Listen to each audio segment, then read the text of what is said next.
So welcome everyone. I'm really excited to be moderating this panel. This is the first, I think, that has ever been held at Yonsei. So it's a huge it's a huge thing for us. It was not easy to get it to happen. So first, I think I'll let each of our panelists just a brief introduction of themselves. Anything else you would like to share about your work or who you are, please do so.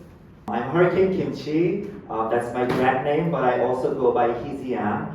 And as a drag queen, I organize and host a lot of drag and other LGBTQ events. I also perform as a singer-songwriter. When I'm not doing drag, I also make art using various media, including illustrations. I actually brought a lot of stickers, the LGBTQ themed stickers that I designed and printed. I will be actually selling them after the event, so if anyone's interested, then come say hi to me later. I'm very excited to be here today. I've done talks for international schools in Korea and universities in the Incheon Global Campus, but this is my first time at Yonsei University, so I'm very excited to meet all of you. Thank you so much for having us, and thank you so much for showing up today. It's a great turnout, so I'm very excited. Thank you.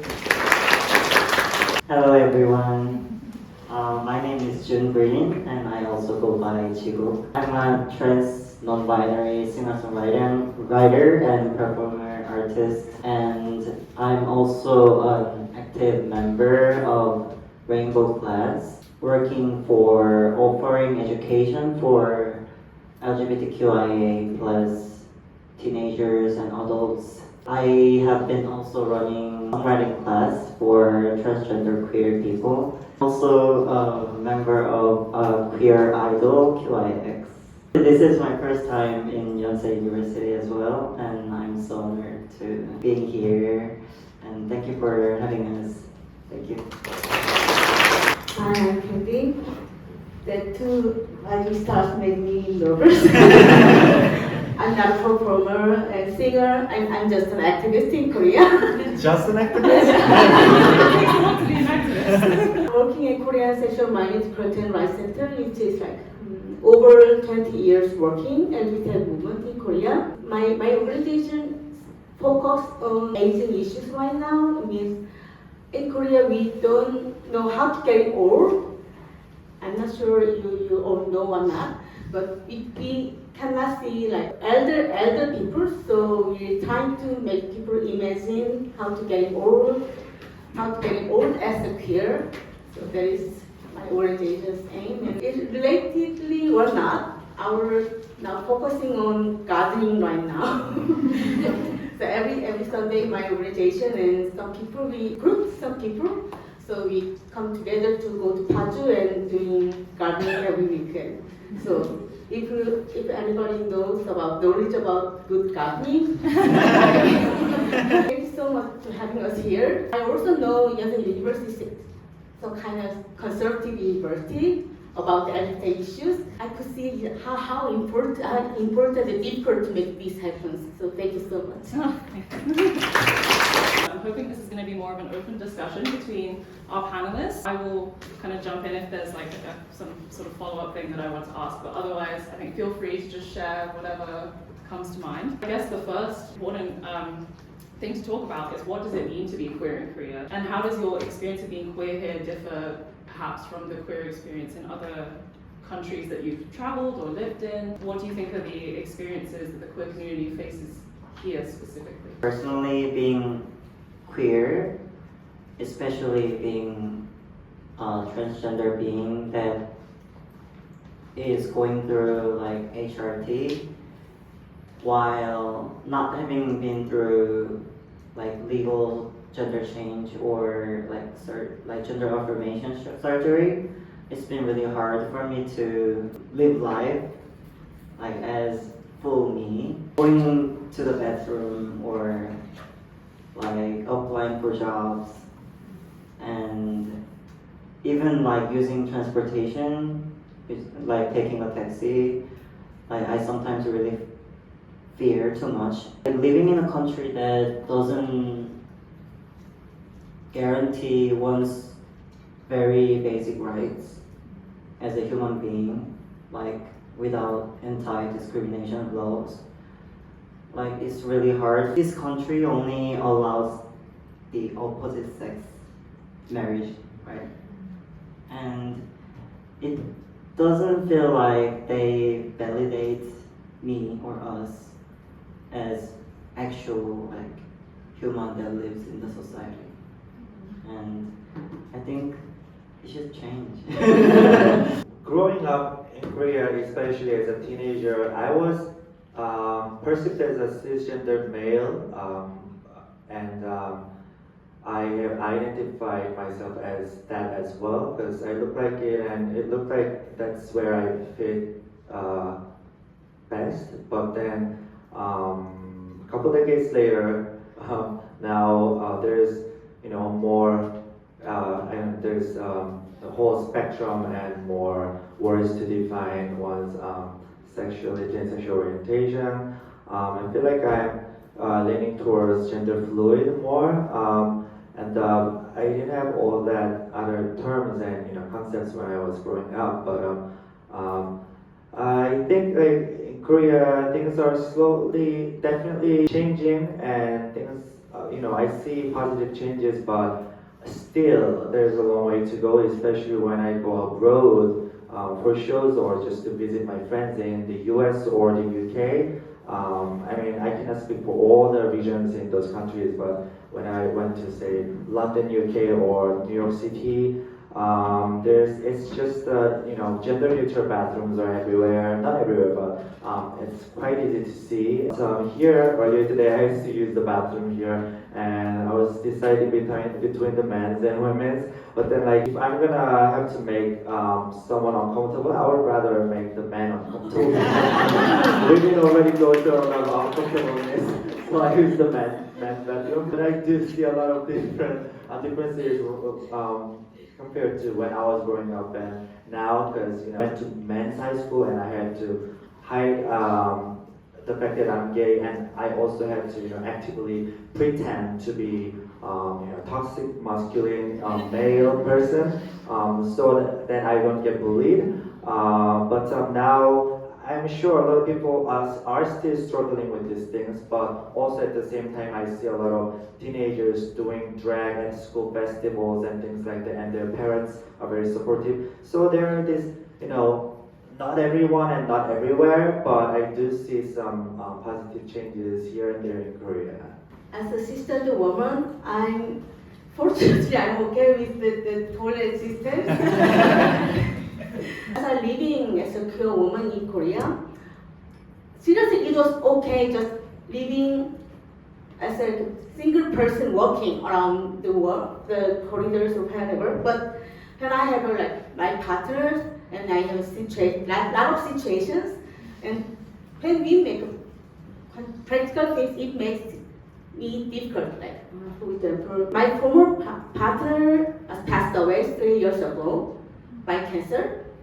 When we find out she had a cancer, we go to the hospital, and they ask me who am I, and I couldn't say I am her partner because I cannot imagine how they react is. So I just say I'm her friend, and they keep asking me, calling their parents. She was over 40. Even when after she passed away, I should be in the funeral. Fortunately, I was in the funeral. I was respected. But it was a very special situation. Some of my friends rejected to come to the funeral. So one of my friends, when her partner passed away, she didn't know her partner buried. That happened before.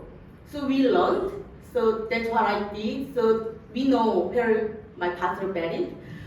It is keep changing. Koreans keep changing, but so we realized we had a difficulties in Korea. When I was in my 20s, I didn't know we had a problem with difficulties because we think just we should be hide, and that was okay. When we hide ourselves, it was okay.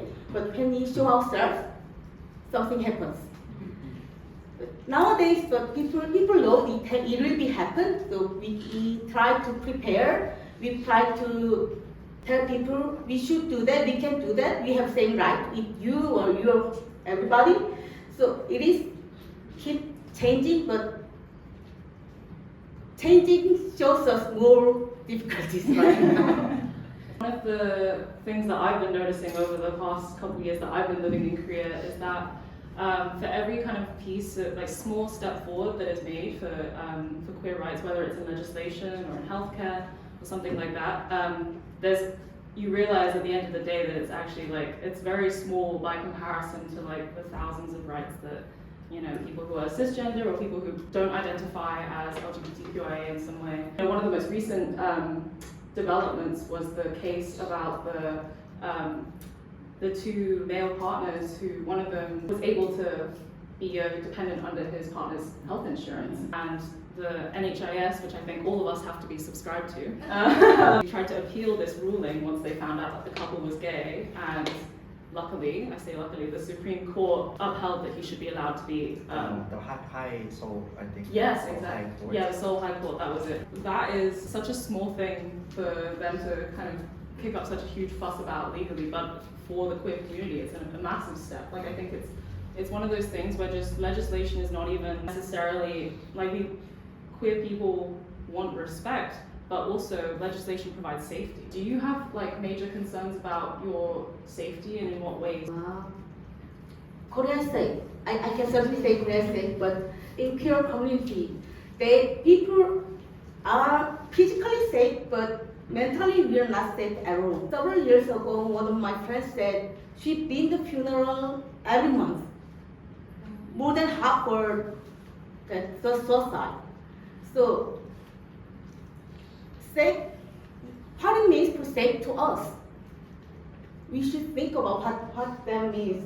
I can say we can, yes, safe, you can safely walk in the road, but people get hurt a lot by medias and by their friends, the religious, whatever. So there is quite serious situation in Korea. So we should think about the both sides of faith, physically and mentally. I've also lost my friends and like our community members. It's not that it's likely that we get murdered just walking on the street, but there are so many wrong assumptions and prejudice. So many people have been struggling, and actually, like, I heard that like average lifespan of like transgender or queer people is really like short. My experience, I've also struggled a lot, like by so many misgenderings and like prejudice, discrimination. And when you have to like come out, like, you know, for queer people, life is a series of coming out. I've never been in a closet, actually, but I have to come out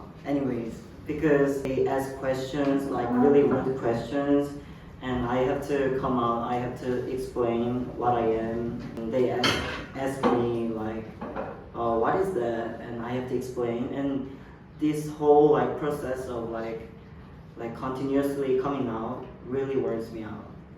It stresses me out. People like me or like us are dying inside, and it really saddens me. And I think there have to be a lot of more like mental support for queer people. Just like Candin June Green said, the accumulated stress and depression and anxiety and these kind of things, they kill. Especially in Korea, we already have I think one of the highest suicide rates in Korea.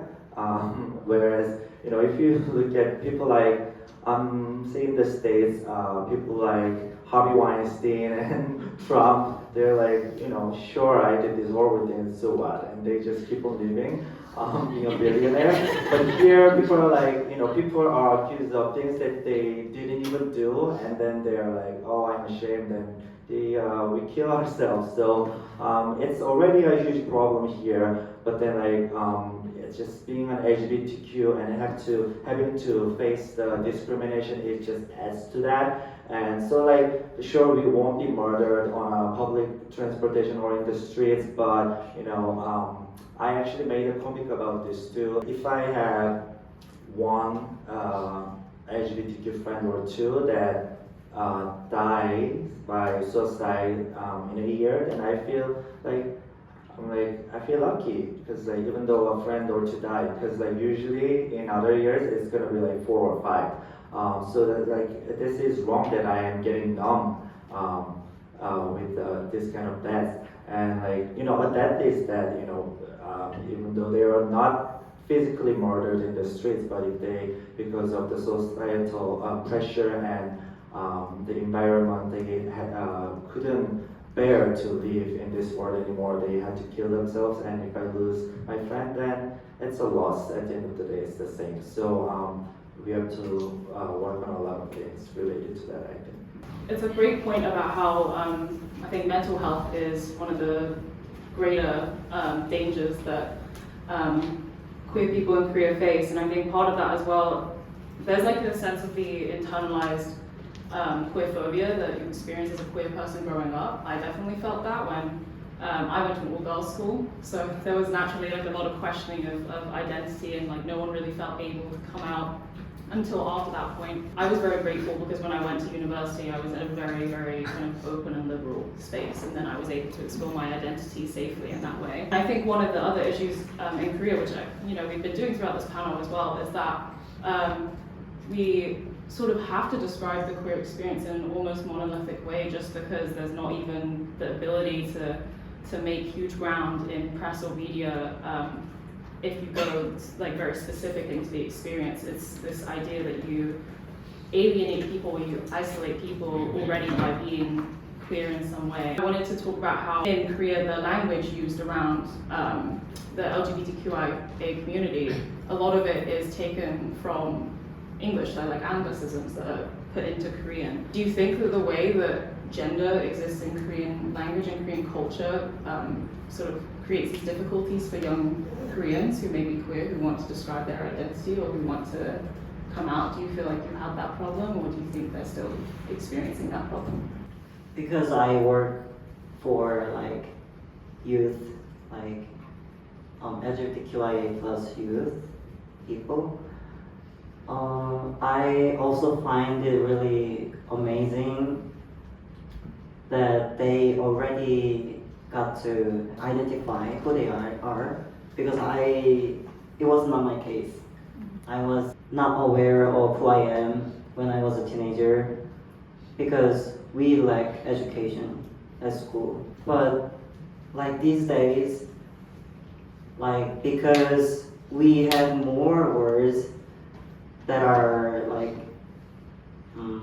well known by our communities, that even if that is from Western countries, they have more and richer words and languages to express themselves, and they get to explore genders and sexualities, sexual orientations. Yeah, I think it's really good for them. So I see it as positive. I think it may be a problem to more of a older generation, might be, because the younger generations in Korea, in general, their English skills are better than the older generations. And thanks to the help of the internet, we are able to learn the words that are used in the English-speaking LGBTQ communities. And I just see a lot of, even on the internet and offline, when I see younger generation queer people in Korea, they have all these terms, mostly in English, but it's not just the queer terms, but we use more and more English terms in our everyday life as well anyway. That way we can communicate with the English-speaking LGBTQ community better using the same words and be connected as well. But I guess the older Koreans who do not speak English as well might find it more difficult to connect with the younger generations queer people. That may be more of a case, I think.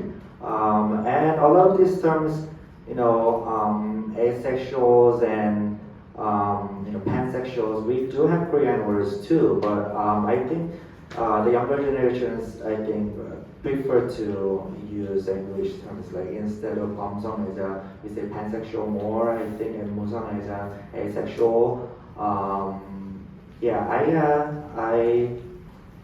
think the younger generations doing okay when it comes to that. Besides of identifying themselves, the growing languages makes lots of problem to the LGBT community actually, because how to make inclusion. So when we use LGBT, people like some people complain we should use LGBTI plus or LGBTIQQ something. that was like if not in Korea, even it's worse spread, it's the same problem. So when I've been to the one conference in the global conference, we are actually discussing how can we solve this problem. Fortunately, Korea have a good situation with that. We use the sexual minority, the 성소수자 is sexual minority. It includes everything. So we try to use not only LGBT, LGBTI, LGBTI plus or whatever, we use 성소수자 in Korea. Many people knows about the languages, not here ourselves, even who are they haters, they know lots of languages, right? They are getting clever. Some of our community members get stressed and get tears. So we try to make our own new languages to call ourselves. Like the queer woman community, nowadays we use 이쪽, this page, two page or whatever, slang for us, lesbian, bisexual woman, queer woman. So sometimes we think, I don't know if it's true or not, haters searching like lesbian woman, gay. So we try to make our new languages, but it's always changing. We used to use sexual minority called 이반. It's like different way. 일반 is like straight. So 일 and 이반 were 일. This way and the deeper means the Chinese character E. So we call us 이반, but it's getting disappeared because they did for elder people. We keep creating languages and it disappears. Not in Korea, in Korea it's world spread trend. So you also can make new languages for us. I think now I want to talk about allyship. And particularly because, as a queer foreigner here, I do have this certain privilege where I can sort of be openly queer and exist in those spaces. And at the end of the day, if I really ran into trouble, I would go back to the UK where I'm from. But obviously, Koreans don't necessarily have the privilege of being able to do that. I wanted to know if you had any sort of major thoughts or action items that allies can do here to help support you or support their friends that are queer or going through something right now with their identity. There are so many ways to support the LGBTQ community as allies, or even LGBTQ people supporting LGBTQ people. And we all have different perspective and jobs and stuff, so we probably have all different suggestions. But for me, just educating yourself and exposing yourself to more of LGBTQ culture and stuff always helps. That way, you just understand the community better, then you automatically know how to treat LGBTQ people better. So even coming to here, this kind of events and learning about the community and what they want and who they are, that's one thing. And also supporting the LGBTQ community, LGBTQ owned businesses and artists and people would be helpful. So you can if you have some spare money, you can donate it to the LGBTQ organizations, and also LGBTQ owned businesses, shops and bars. You can go to those places and financially support them, and especially the LGBTQ artists, they're struggling more than just normal artists. So purchase their art and so that they can be more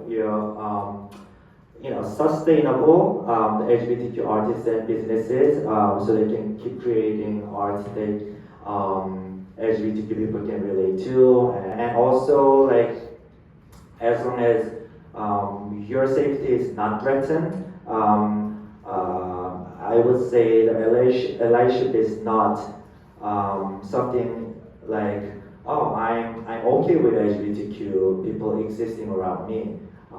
It's not.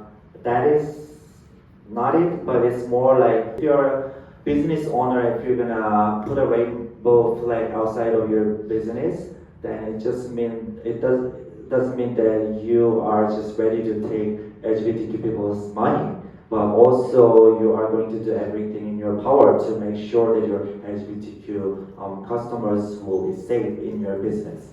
So as an ally, when you see LGBTQ people being harassed or discriminated around you, then you are going to stand up and say something and try to stop that. I think that's what allyship means, and that kind of support really, really goes a long way. Yeah. You said all what I wanted to say, so I'm gonna get into more personal stuff. I'm not sure if everyone here is queer or not, but I know for sure that queer people can discriminate other queer people. We should educate more and think about what we are, educate ourselves about what we are not. But it can be your friends or friends or anyone who you care about. And when you make mistakes, just admit it and apologize. I think that's really necessary.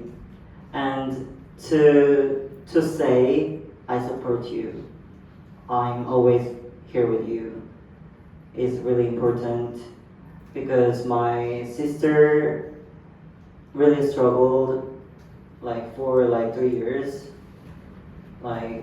accepting me, but she tried and tried. She tried to educate herself, and she's now one of my best allies. And I think it's really important to show how you respect them and how you support them. I forgot what I wanted to say. Didn't you say that your sister now is your stylist? Yeah, yeah. Because I'm a non-binary transgender male, but I still love wearing makeups and skirts, and I steal clothes from my sister's wardrobe, and she even coordinate style my look, and yeah, she's a great ally. For the foreigners who live in Korea, being queer or being queer allies, I feel it is a bit difficult, because you cannot come or join the event, because we cannot offer the English language or other languages. But sometimes we have that kind of event, so if there's an event with the English subtitle or English translate, please be there, join and ask the questions about Korean situation and learn about Korean situations. And of course, everybody knows 1st of July, June is the Pride Parade, right? Come to Pride Parade. Foreign queers and allies joining was incredible. It helps a lot.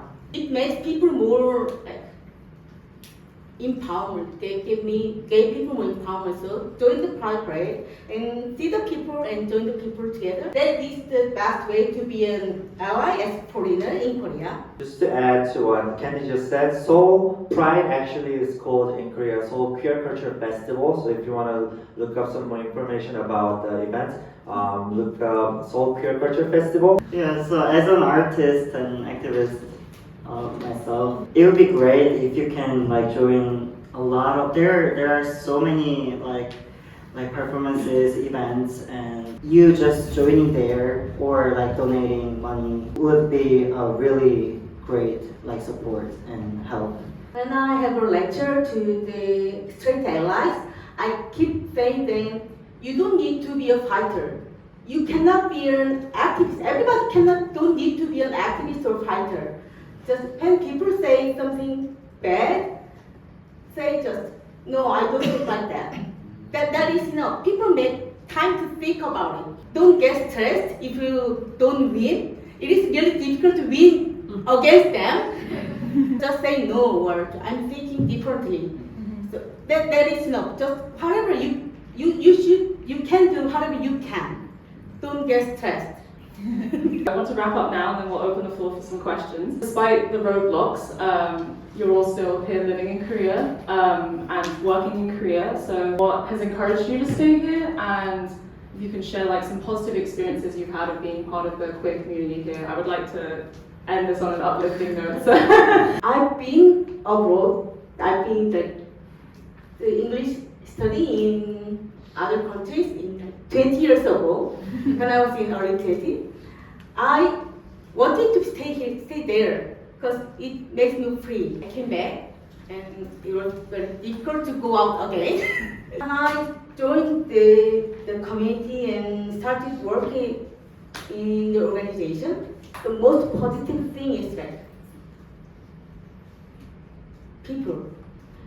My first Pride Parade was 2005 or 6. There's not many people, like hundreds of people came and they wear the red ribbons. It means don't take my photo. Most of them had the red ribbons. And the day after the Pride Parade, the most biggest work for the activists was calling and sending messages to the web pages, shut down the photos for their privacy. When time goes, every year, people show us more smiles.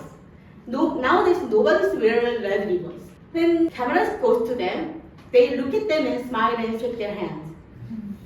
People look so happy. It changed a lot. So it gives me a power to work as an activist, and it gives me hope. We will have a change. We already have a big change during last 20, 30 years, and we have hope. That is my hope. Everybody's smiling too. She'll be smiling. I've also been abroad, first to study music to the States, and I also went to Melbourne, Australia for a working holiday. I've always wanted to just immigrate to another country because Korea, in my thoughts, is not the best or is the worst, one of the worst places to live in as a queer transgender being. It's so conservative and especially I'm from Jeju Island and it's an island. So really conservative. Growing up there, I really wanted to move to Seoul, and living in Seoul, I really wanted to go abroad, so I went abroad, and I felt really accepted, and it felt great. It was not the best. I still got discriminated, but it was better. I got to think, what's the point if I just escape and just not be a part of a change that my loved ones are going through. So I decided to come back and be a part of a change, even if it's really small. People are my hope, and also I cannot leave this country because of my kitties. The community where I am a part of is really, really special. I know I'm living in a bubble, a really small bubble, and once I get out of this small bubble, I feel really isolated, or it feels just weird. But still, it's changing. Our country is changing, even if it's gradually. I believe there's hope, and